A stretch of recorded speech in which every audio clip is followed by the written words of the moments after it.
Hosers, welcome to the shop here. So what we've got today, we've got the Snow Joe Pro 11 torque power snowblower. So this is I think it's well, it was a Walmart special basically. So there's the model number, SJ906. And so what we are going to do today, we need to do some adjustment on the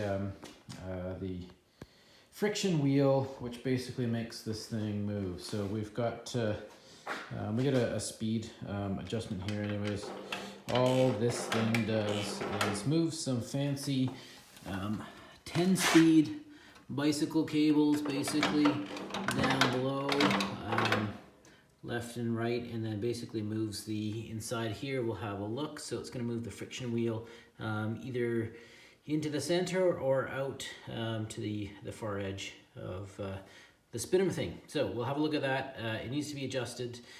Basically, it's just these little adjustments right here. If we can get this thing to focus, we'll get these little adjustments right here probably. I think that's it. I don't think it's anything more than that. However, really what it's doing is when it's in the slowest gear, it's cranking. It's going pretty fast. And sometimes we get some big snowdrifts up here and I need to go a little bit slower. And I find I'm just sort of playing around with sort of engaging and disengaging the drive rather than letting this thing do what it does best and just kind of slowly move through the snow.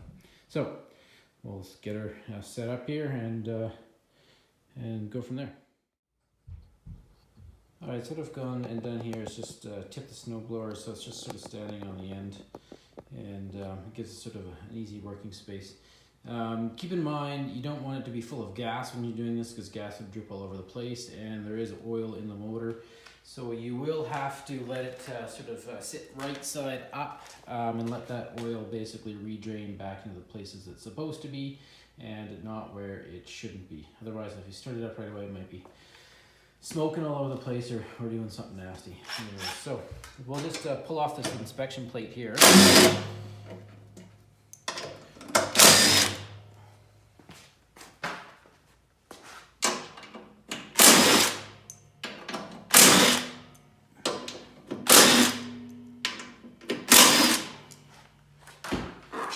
And have a look. So the other thing we could probably do is give this thing a clean. So really what we have here, basically a giant gear. Well, let's get in there. All right, so how does this work here really? So what we have basically attached to sort of the output of the engine. Where is it coming down through this belt here, right? So this belt is basically attached to the engine on this flywheel here. Actually, it's attached on this one right here, sort of permanently. So this is a friction plate that makes everything stop and go on here. This is the belt tensioner for the chute and the thrower, and then so this is the friction plate and the friction plate wheel. Basically, this thing is going to slide back and forth on the shaft.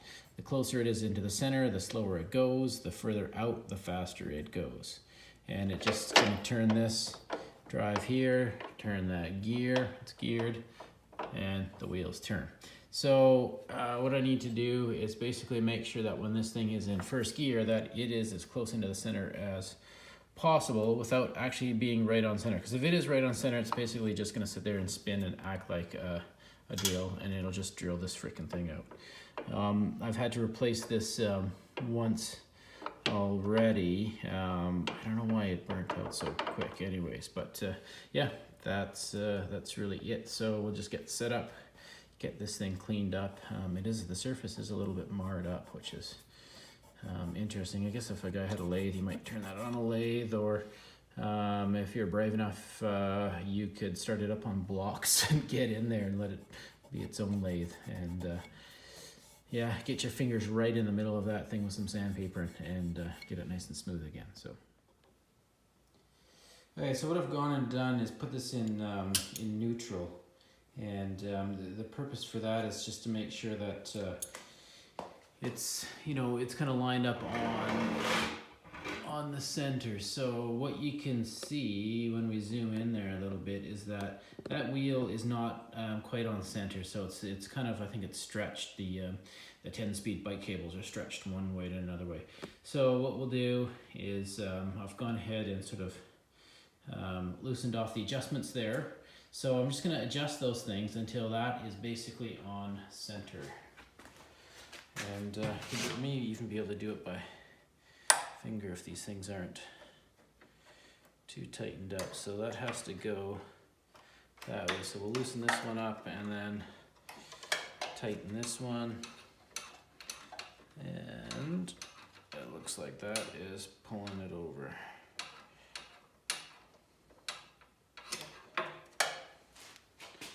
So that's probably pretty darn close there. And then just make sure that those cables aren't too tight, that they do move one way or another way. Put it back in neutral, and then we'll just tighten up the set screws again. And really that should be it.